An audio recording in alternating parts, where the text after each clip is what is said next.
well, here's a perfect hypothetical situation.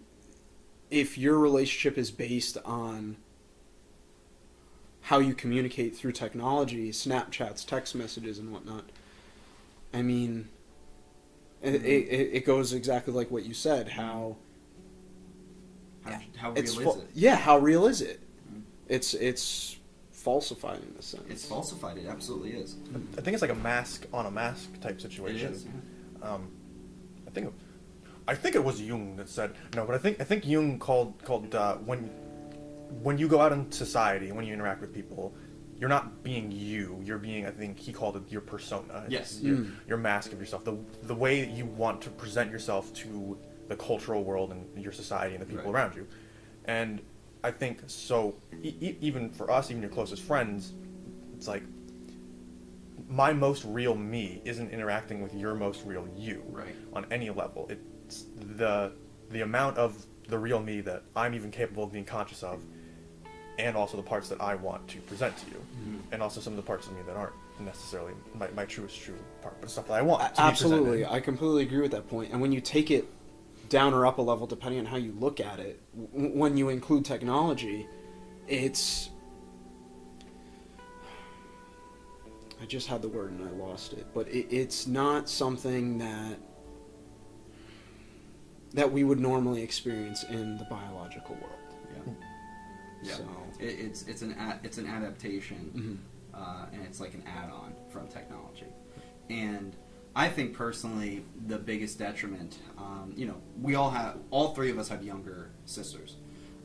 Mine, I believe, is the youngest, and I talk with her about her friends and her generation, and we have conversations about that. And there are a lot of people in Gen Z specifically who just cannot get off their phones. Absolutely. And on that, I didn't realize how serious this problem was until I went back to school last fall semester to try and tackle some more courses.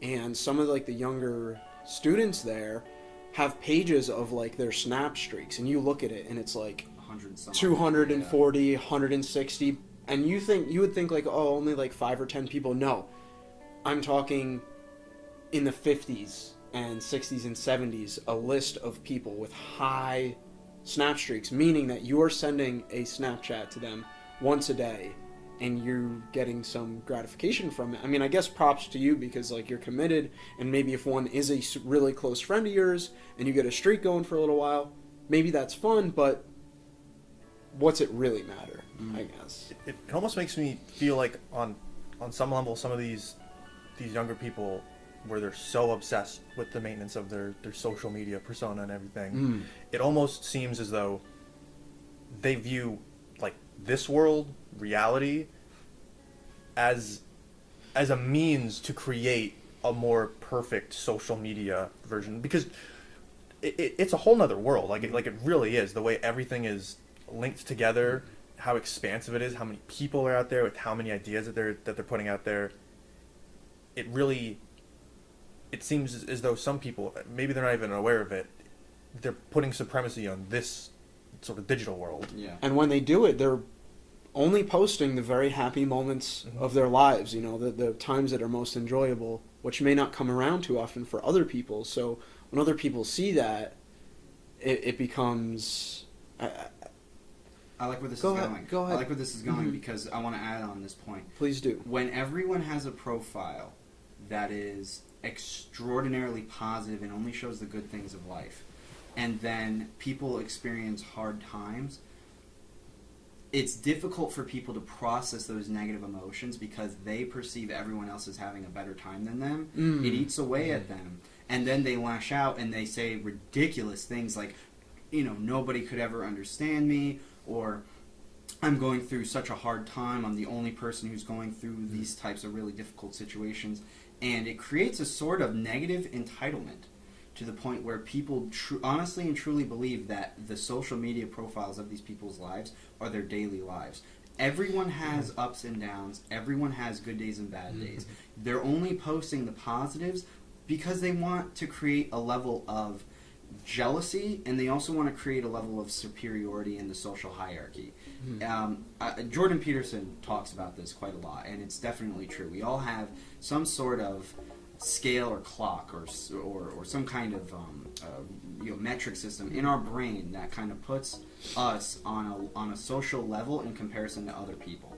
We're always constantly obsessed with that. We're always trying to figure out a way that we can heighten that. So when people are, it's understandable. I would want, sure. I want people though to be able to share their happy experiences with me, especially when I see my really close friends having a good time. That makes me happy. But here's the issue: you have people online who are friends with thousands of people, and half of them they don't even know, really, and they're not your closest friends. So you're seeing all this information that really it's unnecessary for you. It has nothing to do with what you really need or what you need to accomplish. And don't get me wrong, there's plenty of pages out there that you can follow and you may find something really good in and make you happy. Like, I follow some positive quotes or things like that. But when you have a ton of people that you don't know and you're not good friends with posting happy things and you see it, it may make you feel those sorts of ways. Absolutely. And going off of that point, when you have all these positive things with your friends and everything that you've posted and you are having a bad day, you're essentially not living up to the expectation and goal that you yourself have set for yourself based off of your social media profile. That encourages you to lash out and encourages you to troll people in comments and make other people feel worse, just so it can appear to you that your life is going better than other people's. But it's wrong.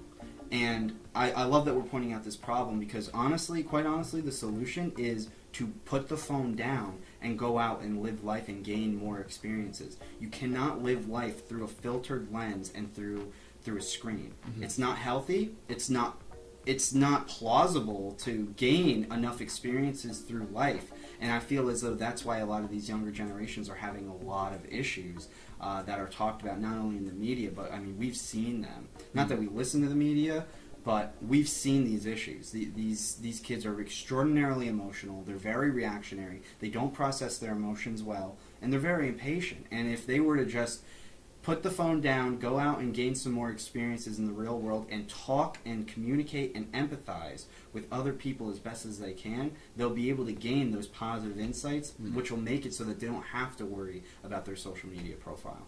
And also, just going off that, with the whole patience thing, it's also having the ability and the patience, I think, to just stop.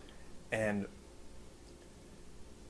I mean, really going off what you said with putting the phone down, is process through and think through the things that you've been seeing and you've been reading and you've been seeing other people say and put out there. Like, think about it, and if it gives you an emotional response, think about why you have that emotional response, what you can do to process through it, in what way that emotional response could be beneficial to you or detrimental to you, instead of just seeing something, thinking about how mad it makes you, putting out a tweet about it, and then on to the next thing. Yes. So it's just this constant, it's like almost like a stream of consciousness, but it's like a stream of consciousness of just emotional responses to everything. And you're escaping it. You're going back to the problem to just escape the problem, which is over and over, and you're just getting constantly swept away.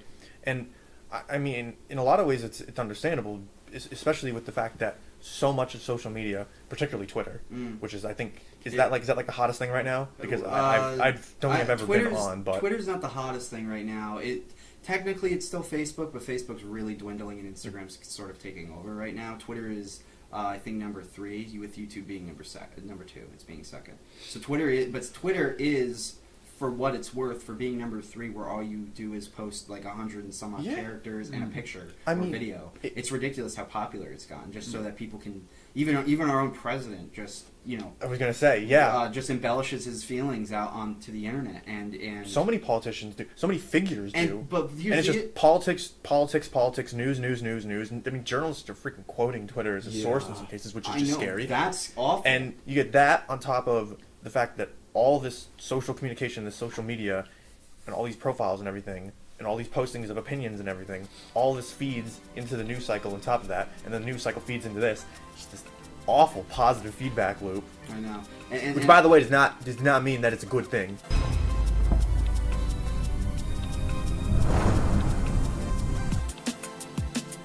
Hi there. Rich with Team Psycosmos, and my good friend Jeff. You know, if you enjoyed this, you can continue to support us by liking, subscribing, ring that bell, and support us on Patreon, Facebook, Twitter, Snapchat. And that's about everything.